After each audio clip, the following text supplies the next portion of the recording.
Assalamualaikum warahmatullahi wabarakatuh. Waalaikumsalam. Good morning, everybody. Morning. How are you this morning? Okay, today we are talking about psycholinguistic visual words recognition that will be presented by Adek Sriwahyuni. To Adek Sriwahyuni, time is yours. Okay, Thank you. thank you, Mr. Sriwahyuni. Okay, Assalamualaikum warahmatullahi wabarakatuh. First of all, let us say thanks to Allah Subhanahu wa Taala that's given guidance and blessing for us. And then our salawat and greeting are always delivered on great Prophet Muhammad Sallallahu Alaihi Wasallam. Now, our topic is visual word recognition. From the visual word recognition, that we have 8 chapters or 8 headings here. Start from the introduction, divided to the word and why the words, right? Start from the words, it means that in linguistics, a word is the smallest element that may be utilized in isolation within semantic or pragmatic contents. Okay, from the word, I will give examples. Start from the root.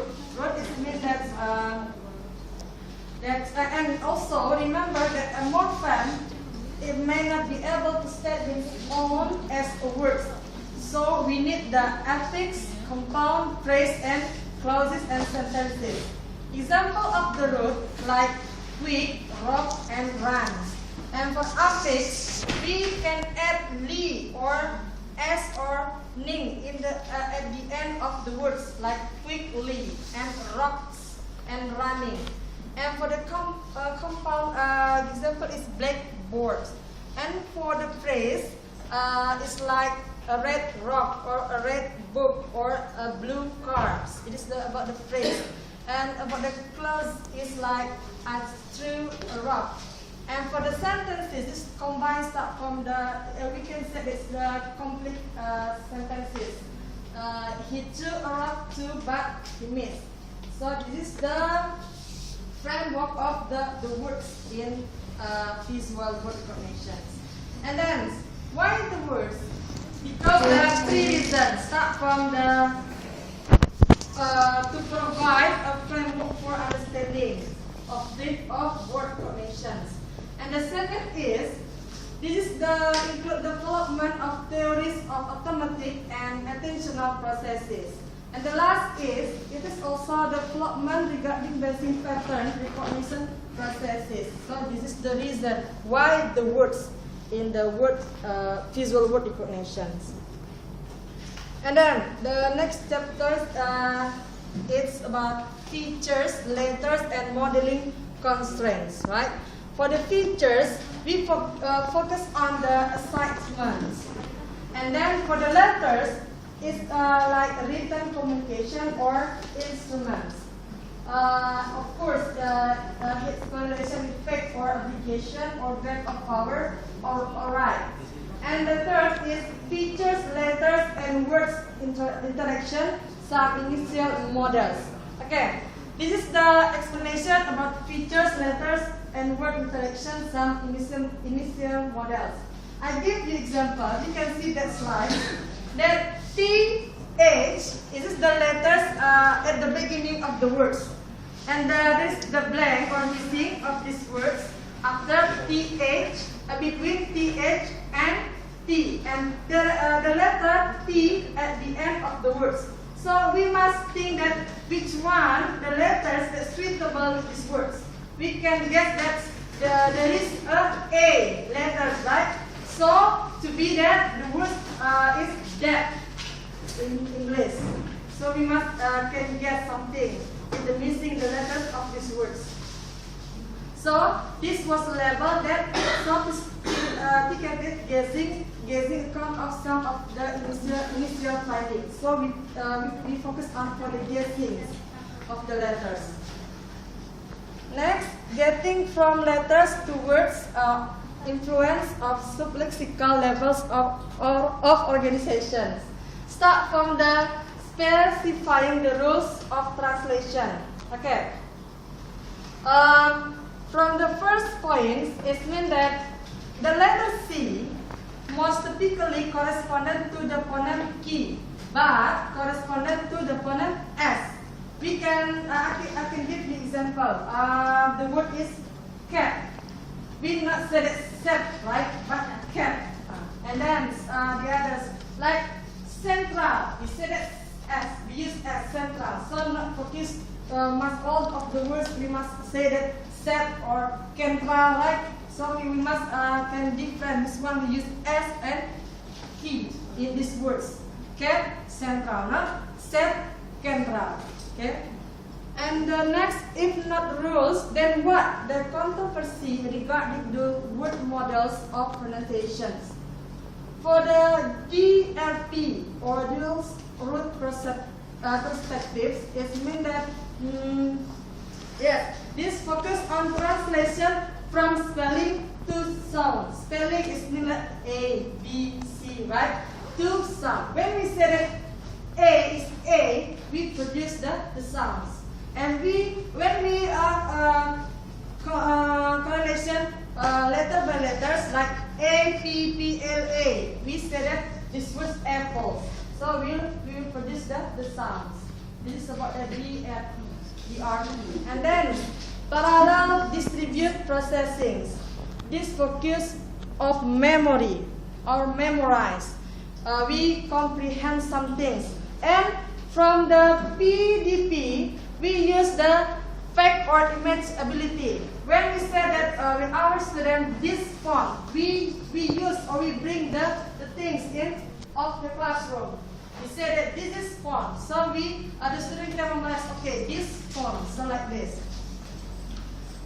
And then regularity versus consistency revisited. This the difference in the show the rhyme consistency or regularity on the latency and oros the regularity. And for the regularity versus consistency in words and non-words, many sources that said that not word is performance. So all the sources agree that we can say that not words is performance because that is an important next step in the model development. And then also feedback consistency, potential problems with the site network and miscellaneous model, and the last is further development in the PDP course picture. And the third, supernatural statistical codes, or what the evidence for their functional role. Okay, there are three: onsets and rhymes, and syllable are also morphemes. For the onsets and rhymes, you can see that, for example, word run. For the onset, the run is R. We can see that onset is the beginning sound in a word before the vowel. So run. Before the vowel, there is one letter is R. So we say this onset. And for the rhymes, UN. You can see that rhyme is the vowel and all letters after, right?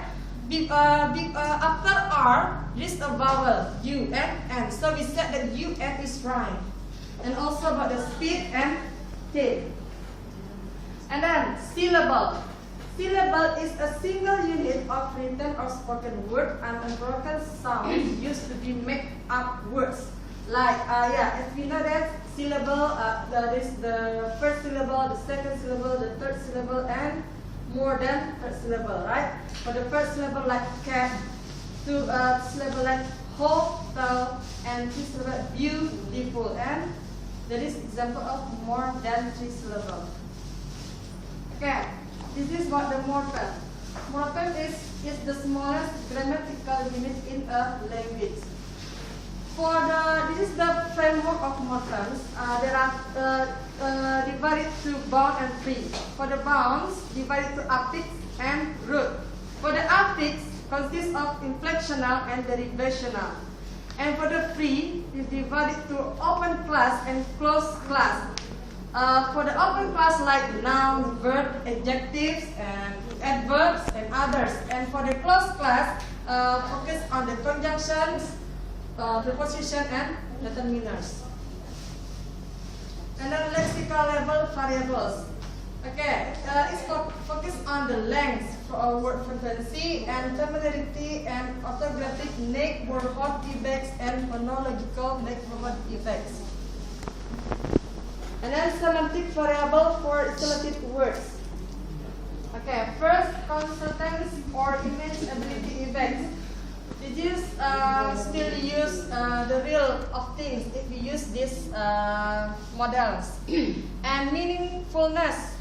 It means that discussion of different metric of meaningfulness. And the grounding semantic in large-scale database. And the last additional semantic variable that produce effect in isolated words. And 6, context or framing effects. There is orthographic framing effects, phonological. Of course, for the orthographic, focus on the orthographic. This means to discuss about identifying the access code in word recognitions. And the phonological, of course, we focus on to discuss the sounds. And for the semantic, to framing paradigms is clearly the most studied area of framing. And syntactic is of course correlation with the grammatical and prime type by factor interactions. And the last is theoretical accounts of semantic framing event. And then attention control modality and time criterion models. It's about model review. It appears to have a relatively passive architecture wherein different systems accumulated information across time.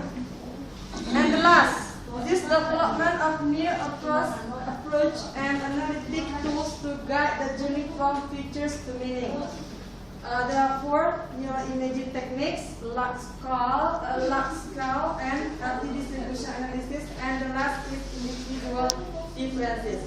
So this is that's about the visual word recognition. There are 8 chapters from the introduction, features, letters, and modeling until that development of new approach and analytic tools to guide the journey from the features. Okay. Thank you very much to Sriwahyuni. And before we are going to the next session, we give applause to Adek Sriwahyuni first. Okay, and then I give 3 persons who want to ask something to Adek Sriwahyuni. The first question from Vera. Okay. Nelson? Yes, okay. Okay, my name is Ferawati Purba. I want to ask you about onset and rhymes. What is exactly the advantage of onset and rhymes in here? Thank you very much. And then the next question Yes. from Sally. Shirley. Okay. In your slides, there is syllable. Yes. Syllables means the first syllables cat and the second hotel. Could you give me the example how to divide the word? And that in bahasa Indonesia suku kata ya. Easy, it is easy. But in English, we don't know. Could you tell me about the strategy to divide the word? Okay. Sir. Then the next question. Okay, my name is Elfitra Ramadona.